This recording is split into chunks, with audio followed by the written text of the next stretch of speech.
اعوذ باللہ من الشیطان الرجیم بسم اللہ الرحمن الرحیم وَإِذَا الصُّحُفُ نُشِرَتْ وَإِذَا السَّمَاءُ كُشِطَتْ وَإِذَا الْجَحِيمُ سُعِّرَتْ وَإِذَا الْجَنَّةُ أُزْلِفَتْ عَلِمَتْ نَفْسٌ مَّا أَحْضَرَتْ فَلَا أُقْسِمُ بِالْخُنَّسِ الْجَوَارِ الْكُنَّسِ وَاللَّيْلِ إِذَا عَسْعَسَ والصبح اذا تنفس انه لقول رسول کریم۔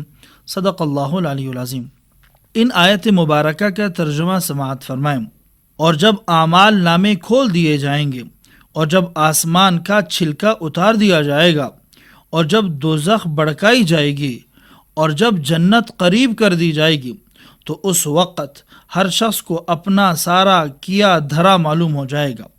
اب میں قسم کھاتا ہوں ان ستاروں کی جو پیچھے کی طرف چلنے لگتے ہیں، جو چلتے چلتے دبک جاتے ہیں، اور قسم کھاتا ہوں رات کی جب وہ رخصت ہو، اور صبح کی جب وہ سانس لے، اور یہ قرآن یقینی طور پر ایک معزز فرشتے کا لایا ہوا کلام ہے۔ صدق اللہ العلی العظیم۔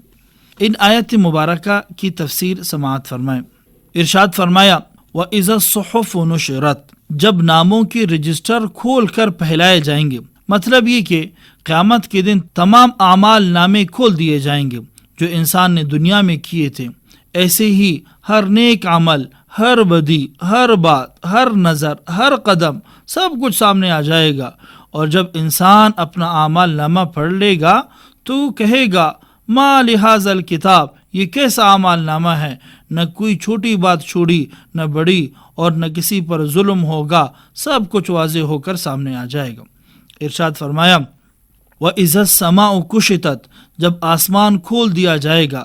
کشطت کا معنی ہے اتار دینا، کھینچ لینا، الگ کر دینا، اور قیامت کا منظر کچھ یوں ہوگا کہ آسمان کی مضبوط چھت بھی ٹکڑے ٹکڑے ہو جائے گی۔ ایسے لگے گا جیسے کسی جانور کی کھال اتار کر پھینک دی گئی ہو، اور اس وقت آسمان کا نیلا پردہ اٹھ جائے گا اور حقیقت کھل کر نظر آنے لگے گی۔ ارشاد فرمایا وَإِذَا الْجَحِيمُ سُعِّرَتْ، جب جہنم بھڑکا دی جائے گی، مطلب یہ کہ جہنم کی آگ کو مزید بھڑکایا جائے گا، اور اس سے ایسے شعلے اٹھیں گے کہ اس کا غصہ اور شدت دیکھ کر انسان کانپ اٹھے گا، اور جہنم خود اپنے مجرموں کو پہچان کر ان کی طرف لپکے گی۔ اور حدیث مبارکہ کی روایت ہے کہ جہنم اس دن 70,000 لگاموں کے ساتھ لائی جائے گی، اور ہر لگام پر 70,000 فرشتے ہوں گے۔ ارشاد فرمایا وَإِذَا الْجَنَّةُ أُزْلِفَتْ، اور جب جنت قریب کر دی جائے گی، یعنی جنت اتنی قریب ہوگی کہ اہل ایمان اسے سامنے دیکھ لیں گے، اور فرشتے جوک در جوک آئیں گے، اور دروازے کھلیں گے، اور اہل ایمان کا استقبال ہوگا، اور اس وقت جنت کے باغ، محلات، نہریں، راحتیں سب کے سب سامنے ہوں گی۔ ارشاد فرمایا علمت نفس ما احضرت، اس دن ہر جان جان لے گی کہ وہ کیا لے کر آئی ہے، یعنی اس وقت ہر انسان کو معلوم ہو جائے گا کہ وہ دنیا سے کون سا سرمایہ لایا ہے، نیکیاں لے کر آیا ہے یا گناہ لے کر آیا ہے، ایمان کی حالت میں آیا ہے یا کفر کی حالت میں، اطاعت لے کر آیا ہے یا بغاوتیں اکٹھی کر کے ساتھ لایا ہے۔ ارشاد فرمایا فلا اقسم بالخنس، میں قسم کھاتا ہوں پیچھے ہٹ جانے والے ستاروں کی۔ الخنس وہ ستارے ہیں جو رات میں ظاہر ہوتے ہیں اور دن میں غروب ہو کر نظر سے چھپ جاتے ہیں۔ اللہ جل شانہ ان متحرک ستاروں کی قسم کھاتے ہیں کہ قیامت ضرور آئے گی۔ الجوار الکنس، یعنی وہ ستارے جن کا چلنا بھی قدرت کی نشانی اور چھپ جانا بھی اللہ کی نشانی ہے۔ آگے ارشاد فرمایا واللیل اذا عسعس، اور رات کی قسم جب وہ گہری ہو جائے، مطلب رات کا آہستہ آہستہ پھیل جانا اور ہر چیز کو ڈھانپ لینا، یہ سب اللہ کی عظیم قدرت ہے۔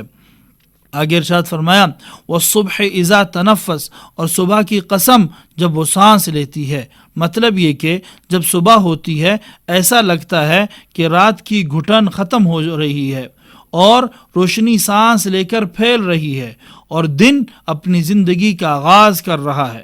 یہ اللہ جل شانہ کی طرف سے انتہائی لطیف اور بلیغ تعبیر ہے۔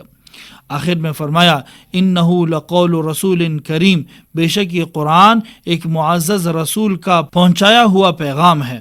مراد اس سے جبرائیل علیہ السلام ہے جو قرآن کریم اللہ کی طرف سے آپ صلی اللہ علیہ وسلم پر نازل فرمایا کرتے تھے۔ آگے آپ علیہ السلام یعنی جبرائیل امین کی ایک صفت بیان کر رہے ہیں کہ پیغام لانے والے انتہائی معتبر ہیں، سچے ہیں اور امانت دار ہیں۔ آج کا پروگرام قرآن حکیم اور ہماری زندگی سورہ تکویر کی آیت نمبر 10 تا 19 پر مشتمل تھا، جس میں مزید قیامت کے مناظر اور جبرائیل علیہ السلام کا تذکرہ تھا۔ دعا ہے اللہ جل شانہ ہمیں قرآن میں دی گئی تعلیمات پر عمل کرنے کی توفیق عطا فرمائے۔ آمین۔ وآخر دعوانا ان الحمد للہ رب العالمین۔